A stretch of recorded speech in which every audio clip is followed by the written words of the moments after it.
Welcome to the e-learning series, It's Not Just Weather, Understanding Plan 2014. This is Part 3, the F limit. To explain the F limit, I'd like to welcome Bernie Gigas. Bernie is a New York professional engineer with a long list of credentials. Bernie, over to you. Before we get into the details, a little bit of geography. In the middle of the graph, or in the middle of the map, is Lake Ontario, water flowing out towards the northeast via the St. Lawrence Seaway through the Moses-Saunders Dam in Cornwall, that's the yellow star, and then finally up through Montreal and into Quebec City, and finally the Atlantic. Now that's the black line. The red line is the Ottawa River that comes on the border of Ontario and Quebec and flows through Ottawa and then finally meets the St. Lawrence just before Montreal. Plan 2014 F limits are designed to provide balanced flooding upstream, which is Lake Ontario and the upper St. Lawrence River, and downstream, which is Montreal and the lower St. Lawrence River, of the Moses-Saunders Dam, primarily in cases of high Ottawa River flow in spring. So a bit of data on this. This plot has three lines, black, green, and red. The red line is the Ottawa River outflow in Montreal. It comes in at about 2,000 cubic meters per second in January and then ramps up in the beginning of April to as high as 9,000 cubic meters per second before tapering off after the Ottawa River spring melt. The black line is the Ontario outflow through the Moses-Saunders Dam. It comes in at about 8,500 cubic meters per second and then dips down to about 6,000 and then finally back up to about 8,500 and again down to under 6,000 in April. The dip in January and February is due to ice limits. That's a very reasonable consideration. The dip in April is very confusing. Why would you dip the outflow out of Lake Ontario in April when we all know that April is always wet? Every spring is. Well, the reason for that is pretty simple. When the Ottawa River crests and Montreal is about to flood, the outflow from the Moses-Saunders Dam, the outflow from Lake Ontario, is cut back to keep Montreal from flooding. The green line is Lake Ontario level.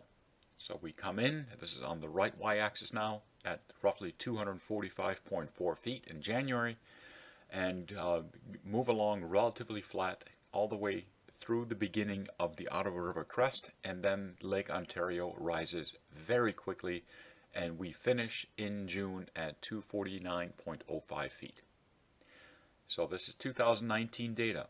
Comparing that to 2018, when we had no flood and were operating under Plan 2014.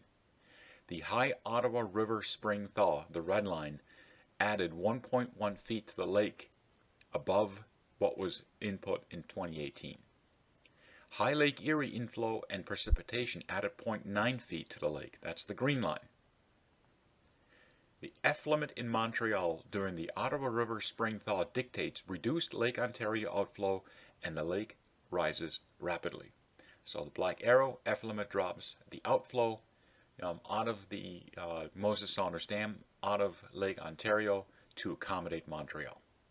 That is a big reason why the floods were record floods in 2019. Putting this in different terms, this shows calculated 2019 Plan 2014 levels without F limit protecting Montreal. The orange line is Lake Ontario on the left y-axis. The yellow line is Montreal on the right y-axis. The blue line in the middle is what I've termed the equal shared pain point. It is the upper trigger level, condition H14 for Lake Ontario, and the upper F limit for Montreal. Both of these numbers are directly from Plan 2014. Without the F limit, Lake Ontario would have peaked on the 26th of June at 247.75 feet. That is a full 1.4 feet below what we actually hit. Montreal, on the other hand, would have peaked well above the equal shared pain point, somewhere between 76 and 77.5 feet. So without the F limit, Lake Ontario would have been kept below the upper trigger level, while Montreal would have been significantly above the upper trigger level. The F limit clearly is useful in order to have a shared pain point. This is what happened. This is what actually happened. This is now actual data, not calculated. It shows the orange line beginning the F limit on the 14th of April with a level of 246.33 and ending on the 7th of June with a level of 249.05 feet. Notice that Montreal is kept below the blue line at 73.75 feet, whereas Lake Ontario went substantially above the equal shared pain point by over a foot.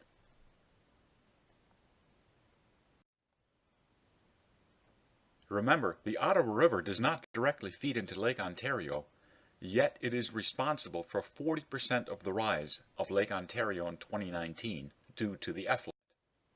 Putting this side by side, on the left-hand side is actual. Montreal is kept below 73.75 feet, and Lake Ontario is allowed to rise to 249.05 feet, 1 foot above the upper trigger level. Without the F limit, Lake Ontario would have been kept below the upper trigger level, and Montreal would have been above. The F limit serves a purpose, but the way the F limit is designed right now flips the damage from Montreal to Lake Ontario.